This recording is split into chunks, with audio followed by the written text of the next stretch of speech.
Oi aí, gente, sejam bem-vindos a mais um vídeo.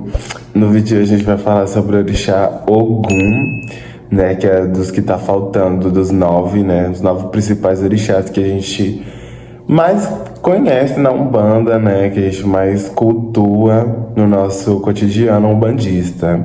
Ogum, ele foi um dos primeiros orixás a vir para a Terra para poder conhecer, para poder abrir os caminhos para outros orixás, né? Pelo que se entende, ele veio até mesmo antes de Exu, né? Tanto que quando ele veio, quando Exu vem, Ogum começa a aprender muitas coisas com Exu, né? Tornando Ogum o orixá do conhecimento, né? Ogum, ele é irmão de Oxóssi e de Exu, né? Sendo um dos filhos mais velhos de Iemanjá. Mas Ogum, ele sempre gostou muito de aprender as coisas, sabe? Ele sempre foi um orixá muito determinado naquele que ele queria aprender. E sempre foi um orixá que sempre conheceu muito, assim, os cantos, né? Os cantos da terra mesmo. Ele sempre permeou por muitos lugares, assim. Sempre gostou de conhecer cada canto, a partir do seu conhecimento, para ele ter a sua autoria, né? Nunca foi um orixá que ele gostou de saber menos, nunca gostou de se rebaixar. Ele sempre quis estar em cima, né? Ogum, ele era um rei da cidade de Ire, né? Se localizando na Nigéria. E Ogum, ele sempre foi um orixá que ele nunca aceitou muita falação assim no ouvido dele, né? Até porque, como eu disse, ele foi um dos primeiros a vir e ele foi o primeiro orixá, né, que criou uma das tecnologias mais importantes que a gente tem até hoje, na verdade, né, que foi o metal. Então ele criou as facas, as espadas, os escudos, as armaduras, tudo isso quem criou foi ele. E muitos dos orixás dependia dessa demanda que ele tinha, né? Porque como foi ele que criou, só ele que sabia fazer. Então, às vezes, determinado orixá precisava de uma faca, de uma espada. E aí quem tinha que fazer era o Ogum. E eu já até contei esse Itam, mas eu vou contar novamente, que é um Itam no qual os orixás começam a determinar quem era o orixá mais importante, né? E aí eles chegam à conclusão de que o mais importante era Ogum, porque Ogum que criou a primeira tecnologia. Então eles determinaram que todos os orixás deveriam reverenciar Ogum pela sua tecnologia. Assim como todos os orixás deveriam reverenciar o Exu antes, né, de comer, né, a primeira comida, porque Exu é o corpo que alimenta o mundo, né? Então tinha que se reverenciar a Exu pela primeira comida, então tinha que agradar a Exu também, e também tinha que se agradar a Ogum pela sua tecnologia, né, que ele criou, que foi a faca, a espada, enfim. E aí Nanã, né, que tava lá, pegou e falou assim que ela não ia se reverenciar a ninguém, até porque ela não precisava de nada de Ogum, entendeu? Quem era Ogum, pra ela precisar de alguma coisa dele. E aí, enfim, os dois brigam, né? E daí sai essa quizila entre Nanã e Ogum. Ogum também sempre foi um orixá muito ignorante, assim, sabe? Pelo que se tem a partir dos Itãs. Sempre foi um orixá muito assim, que faz mesmo, ninguém vai falar nada, se alguém falar ele mata e pronto, e não dá em nada pra ele, entendeu? Nunca deu, não vai ser agora que vai dar. Houve um dia que era o dia da cidade, né? O dia da cidade de Ire, que era a qual Ogum coordenava, né? Que era o dia do silêncio. E aí Ogum chega nessa cidade, né? Depois de muitos dias longe, ele chega na sua cidade e se depara com a cidade vazia, em silêncio e tudo mais. E aí quando ele começa a se deparar com as pessoas dentro de casa, vendo, né, que Ogum estava, né, na sua própria cidade enquanto um rei, ele começa a se irritar com aquilo, porque as pessoas não começam a dar atenção para ele como um rei que ele era daquela cidade, né? E aí aí ele começa a pedir comida, começa a gritar, o povo finge, né, porque não podia falar. E aí ele começa a matar o povo, começa a matar um, matar outro, e começa a matar, quando vai ver, já matou todo mundo da sua cidade de Ire, né, que é a cidade de Ire. E aí o filho dele pega e fala, então, hoje era o dia do silêncio, por isso que as pessoas não poderiam te reverenciar e, né, te agradar e fazer as suas oferendas, louvar o seu dia, porque hoje era o dia do silêncio. E aí Ogum, de tanto tanta angústia, ele acaba abrindo, né? Ele acaba tirando a própria vida, né? Falando de uma forma assim mais concreta, mais direta. Mas dizem-se também que ele parte a terra, o chão, né? E aí abre um buraco e ele se enterra lá. Então vamos secretizar, vamos falar que ele se matou. E isso é o que torna Ogum um orixá muito impulsivo, assim, né? É um orixá que ele tem muitas questões diretas, ele é muito direto naquilo que ele quer, como eu disse pra vocês. Se ele botar na cabeça que ele vai fazer, não tem ninguém que vai falar assim, você não vai fazer por isso, isso e isso. Ele vai fazer, e se ele achar que ele tá errado, ele só vai descobrir depois. Era um orixá muito explosivo, assim, então ele não aceitava muita coisa, não era tudo que podia falar com ele. Um orixá também, que era muito revoltado, então às vezes numa guerra, Ogum bebia muito vinho da palma e aí ele acabava destruindo tudo, ganhando a guerra.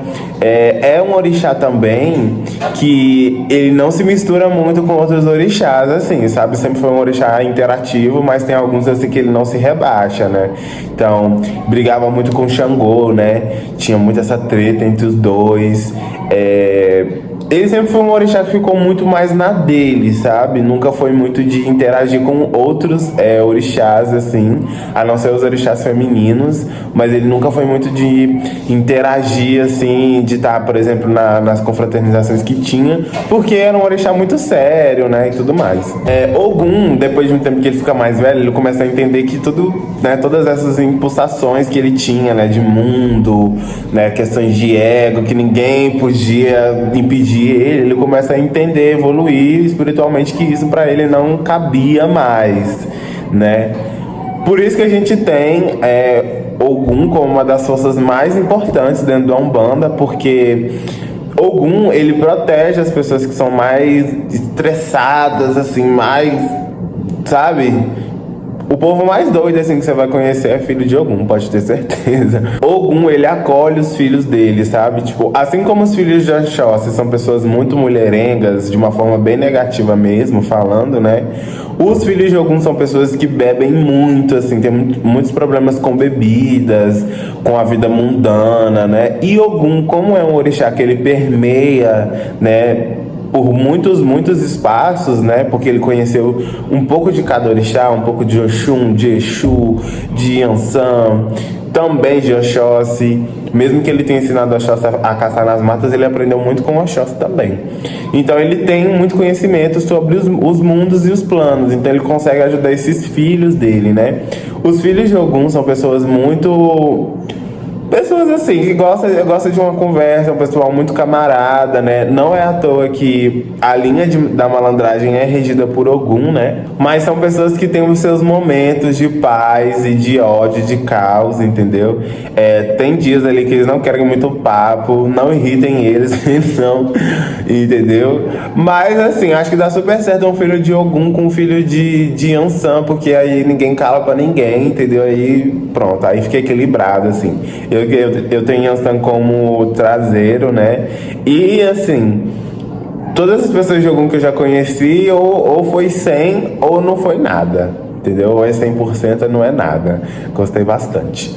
Ogum, na Bahia, pelo que eu pesquisei, ele é sincretizado com Santo Antônio. Na verdade, aqui em Minas Gerais a gente conhece que Santo Antônio é sincretizado como Exu, pra vocês verem, né? Como que muda. E aqui em Minas, pelo que eu conheço, Ogum, ele é sincretizado com São Jorge. Então vai ter muito essa diferença espacial, como eu sempre falo pra vocês. O dia é o dia 23 de abril, né? Por conta do sincretismo com São Jorge. Mas como eu disse pra vocês, vai depender muito. Tem lugares que não seguem o sincretismo, mesmo sendo de Umbanda, não segue esse sincretismo do dia do santo católico. É o dia lá que se entende a partir de uma tradição. Eu conheço como dia 23 de abril. As cores são azul e verde, mas tem lugar que mescla, né, e coloca azul e vermelho. No continente africano, pelo que eu já pesquisei, coloca-se a cor preta para Ogum. Acredito que deve ser também por essa questão de conexão e vai depender também da qualidade. Não sei dizer pra vocês se eles seguem as qualidades, mas vai depender muito do que eu conheço também. O vermelho, ele serve como uma cor, né, de ataque, e o azul serve como uma cor de proteção. Então, quando se quer usar o Ogum como um ataque, coloca a cor vermelha, e quando quer colocar azul, né, coloca como a defesa do terreiro. Ogum, ele tem muitas qualidades, né? A qualidade que eu já vi o pessoal usando dentro de terreiro é Ogum de Ronda, que aí coloca a vela vermelha e branca, que aí, como eu disse pra vocês, pelo que eu entendo, é ataque, mas aí vai depender também do fundamento daquele terreiro, né? Que também pode ser defesa. Tudo vai depender de como que você tá emanando aquela energia, né? Mas aí coloca Ogum de Ronda na porta. Quando o negócio tá muito pesado, a energia tá muito, sabe, muito difícil de controlar ali, entra e sai de energia negativa e tal, coloca Ogum de Ronda para poder proteger o terreiro, para que a gira possa correr de uma forma mais tranquila. Como eu disse pra vocês, o Ogum ele já permeou por muitos lugares, né? Então a gente tem Ogum Yara, tem Ogum Rompimato, tem muitas qualidades de Ogum. Essa Ogum Rompimato eu achei legal trazer, porque eu já vi no Candomblé ele todo vestido de Mariô, o povo falando que era Omolu, mas na verdade era Ogum, né? E o Mariô, gente, ele é muito importante na Umbanda, porque a gente tem lugares, né, que se utiliza o Mariô na porta, assim, na entrada, para que Ogum possa proteger e defender, né, de toda aquela negatividade. Então, tipo, quando você entra no terreiro, você já entra ali descarregado, porque Ogum já tá tomando conta do seu corpo, do seu perispírito, já tá te protegendo, abrindo seus caminhos, só com o Mariô que foi cruzado ali na porta, né? Só que depende muito também, tem lugar que eles não põem Mariô, tem lugar que põe a palha da costa, vai depender muito de fundamento, de vertente, tem lugar que não põe nenhum dos dois. E é isso. A saudação para Ogum é Ogunhê, né? Que é salve, salve o pai, salve o rei. E assim, Ogum também é um orixá que ele é o vencedor das batalhas. Então quando a gente vai nas batalhas, a gente dá vida assim, você não vai conseguir nada na sua vida. Quando você não, eu não consigo mais, não sei mais o que fazer, pode acender uma vela para Ogum que ele vai te ajudar. Como eu já disse para vocês, os filhos de Ogum são pessoas muito estressadas, assim. Pra controlar esse estresse, tem que estar bem positivo no orixá, tem que meditar muito, tem muita coisa a se fazer, mas a principal característica dos filhos de Ogum, pra mim, assim, é o estresse. É um pessoal muito estressado. Às vezes eu acho que até mais do que os filhos de Ansan, um povo assim que se perde muito, às vezes, no estresse, por pouca coisa também. Quando tá no negativo também, quando tá no positivo eles são mais de boa. Mas é um pessoal que sabe calar a boca, é um pessoal que sabe o momento certo de falar, e quando eles falam também é a coisa certa a se dizer. É um pessoal muito alinhado ali, sabe? A comida que eu conheço, que é ofertada a Ogum, né, é o feijão preto, com algumas outras coisinhas a mais. Tem gente que coloca inhame, né? E aí vai depender muito, como eu disse pra vocês, porque essa cultura, essa tradição da feijoada, ela vem dos nossos antepassados, né? Então, como que a gente vai olhar isso no continente africano, já tem uma outra perspectiva, né? Mas tem lugares, né, na própria Bahia, que eles fazem a feijoada de Ogum, né? E aí fazem um rito todo para Ogum, porque é uma tradição que é conhecida, porque uma vez parece que fizeram uma feijoada na Bahia, acabou indo uma pessoa lá pedindo comida, e aí falaram que era a força de Ogum que tinha entrado naquele terreiro, e aí ele falou que a partir daquele dia, todos os dias de Ogum ia ter uma feijoada para ele. Então, começou essa tradição, mas eu conheço muito pouco dessa tradição. Essa é uma história um recorte bem assim que eu conheço. Esse foi mais um vídeo, eu espero que vocês tenham gostado.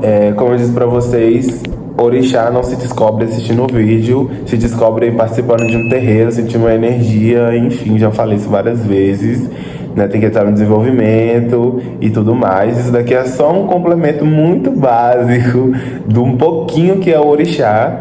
É isso, esse foi mais um vídeo. Acho que acabou já para falar de orixá. Não vou falar de outros orixás mais externos, né, mais amplos, porque eles são cultuados de forma muito indireta, né, na Umbanda. E como a gente tá falando de Umbanda, eu não quero fugir desse tema, porque eu já fugi do tema que eu tava falando. Então é isso, esse foi mais um vídeo, eu espero que vocês tenham gostado e tchau, tchau.